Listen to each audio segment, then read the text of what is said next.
میں نے کہا طلاق تو خیر غصے میں ہی ہوتی ہے، لیکن مرد غصے میں طلاق دیتا ہے، غصے میں ہی دیتا ہے، لیکن ایک سوال میرے ذہن میں ہے، مرد کو غصہ کون دلاتا ہے؟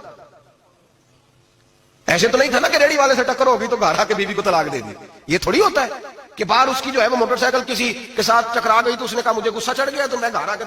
طلاق غصے میں ہوتی ہے، پر غصہ کون دلاتا ہے؟ وہ بات ایسی کرتی ہے، اتنی سخت بات کرتی ہے۔ ایک ہمارے بزرگ ہے شاہ صاحب، تو میرے پاس اپنے ایک عقیدت مند کا کیس لے کر کے آ گئے، مجھے آ کہنے لگے ان کی بات سنیں۔ میں نے کہا یار 6 بچے، اور آپ یقین کریں میری آنکھوں میں آنسو ان بچوں کو دیکھ، اتنے خوبصورت بچے۔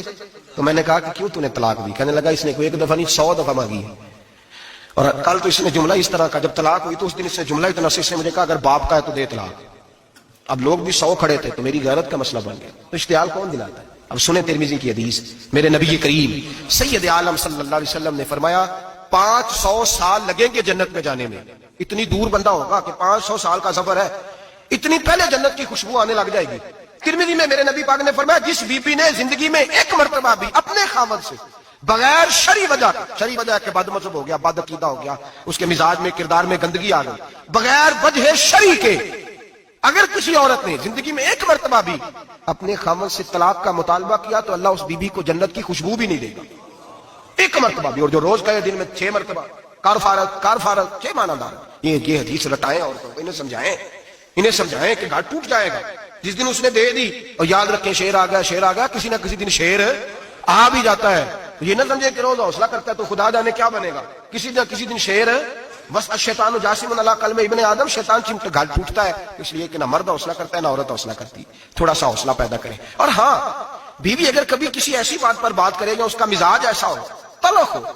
صبر کرے، حوصلہ کرے۔ میرے نبی پاک علیہ السلام نے فرمایا بغض نہ رکھے، حوصلہ کرے، مرد کو حکم ہے حوصلہ کرے، دلیری پیدا کرے۔ ہاں اس کی ایسی بدتمیزی، ایسی گستاخی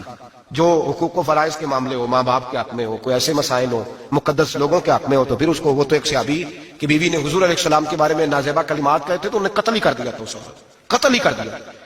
وہ معاملہ اور ہے۔ لیکن اگر اس کے مزاج میں تیزی ہے، اس کی طبیعت اس طرح کی ہے تو پھر مرد برداشت کرے۔ امیر المومنین سیدنا فاروق اعظم صحابہ میں سب سے زیادہ تگڑا اور رسول پسند آدمی، غصے کے لحاظ سے سب سے تگڑے ہیں، جلدی غصہ آتا ہے۔ ایک شخص کہتا ہے میری بھارے تگڑے قبیلے میں شادی ہو گئی، بیوی میری بڑی سخت تھی، اس کے لب و لہجے میں بڑی سختی تھی، وہ قبیلہ بڑا مالدار تھا تو میں بات نہیں کرتا تھا۔ ایک دن میری بیوی نے بڑے سخت جملے کہے تو میں جناب عمر کے پاس آ گیا۔ توجہ ہے آپ دوستوں کی؟ کہتے ہیں حضرت عمر کے پاس آیا تو میں نے دروازے پہ دستک دی،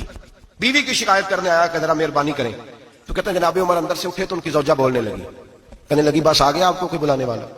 ابھی 5 منٹ نہیں ہوئے تھے آپ کو آئے، سارا دن آپ مسجد میں رہتے ہیں، ساری رات آپ چہرے پہ نقاب ڈال کے گلیوں میں گھومتے ہیں، اتنی ڈیوٹی آپ کرتے ہیں، گھر یہ میرا اکیلی کا ہے، بچے میری تنہا کے، آپ کو کچھ خیال ہونا چاہیے، کچھ توجہ کریں۔ وہ شخص کہتے ہیں وہ بی بی بولتی رہی اور جناب عمر ہنستے رہے، اور ان کی مسکراہٹ بھی میں سن رہا تھا۔ جب آپ بہت زیادہ مسکرائے نا تو وہ بھی مسکرانے لگی، زوجہ بھی مسکرانے لگی اور کہنے لگی اب کیا کہتے ہو؟ تو جناب عمر کہنے لگے کیا یہ رہا ہوں کہ اگر تیری بات ختم ہو گئی ہے تو میں جاؤں، اور اگر ہے تو میں کھڑا ہوتا ہوں، سنا لے کوئی اور بھی ہے تو۔ یہ بات کہہ کے باہر آئے نا جناب سیدنا عمر فاروق، تو وہ شخص کھڑا تھا، آپ نے فرمایا کیسے آئے ہو؟ کہنے لگا حضرت جی میری اڈی تو نہیں ڈاڈی، میں تو آیا تھا اپنی بات کرنے، تو یہ تو لفظ زیادہ سخت ہے، وہ اتنی سخت نہیں ہے جتنی یہ ہے، ذرا قبیلہ سخت ہے تو میں شکایت کرنے آیا تھا، تو یہ تو آپ کا معاملہ بھی اسی طرح کا ہے۔ جناب عمر کا جو جواب ہے بڑا قیمتی ہے، آپ نے فرمایا میری بیوی میری ہر طرح کی خدمت کرتی ہے۔ لفظوں کا اصل دیکھیں، ایسے نہیں کہ بیوی کوئی کام بھی نہ کرے اور مفت کی چڑھائی کرے، وہ بھی درست نہیں ہے۔ فرمایا میری بیوی میری ہر طرح کی خدمت کرتی ہے، میں گھر نہیں ہوتا تو میرے بستر کو پاک رکھتی ہے، کسی کی ضرورت نہیں میرے بستر کو دیکھ بھی جائے، میرے بچوں کو جب میں بستر پہ بلاتا ہوں آتی ہے، میرے بچوں کا خیال رکھتی ہے، میں باہر ہی رہتا ہوں گھر کے، لیکن گھر کی ذمہ داریاں ساری اس نے اپنے کندھوں پہ لے لی ہیں۔ فرمایا میرے مزاج میں جلال ہے، میں روز اونچا بولتا ہوں تو سنتی ہے، میری بیوی ہے نا، میں اس کا لباس ہوں وہ میرا لباس ہے، کبھی کبھی وہ اونچا بولتی ہے تو میں بھی سن لیتا ہوں، بیوی جو میری ہے میری بیوی ہے نا۔ ایک جملہ میرے اعلیٰ حضرت کا ہے اور اعلیٰ جملہ ہے، اگر آپ کو سمجھ میں آ گیا تو ٹھیک، ورنہ وضاحت ہو نہیں سکتی، جگہ ایسی ہے کہ وضاحت نہیں ہو سکتی۔ اعلیٰ حضرت فرماتے ہیں جب میاں بیوی ہوتے ہیں اس رشتے میں کوئی ان کے پاس وہ کسی کے سامنے نہیں ہوتے، عجیب معاملہ ہے کہ جب جھگڑا کرتے ہیں تو ساری دنیا کو بتاتے ہیں، لڑائی کرتے ہیں تو ساری دنیا کو شامل کر لیتے ہیں، جب تو میاں بیوی تھا تو کوئی شامل نہیں تھا۔ فرمایا تو اس کا لباس ہے وہ تیرا لباس ہے، تو اپنے جھگڑے میں بھی اب کسی کو شامل ہے، بہت مجبوری بن جائے تو قرآن نے حکم دیا ہے کہ 2 ادھر سے لوگ بلاؤ 2 ادھر سے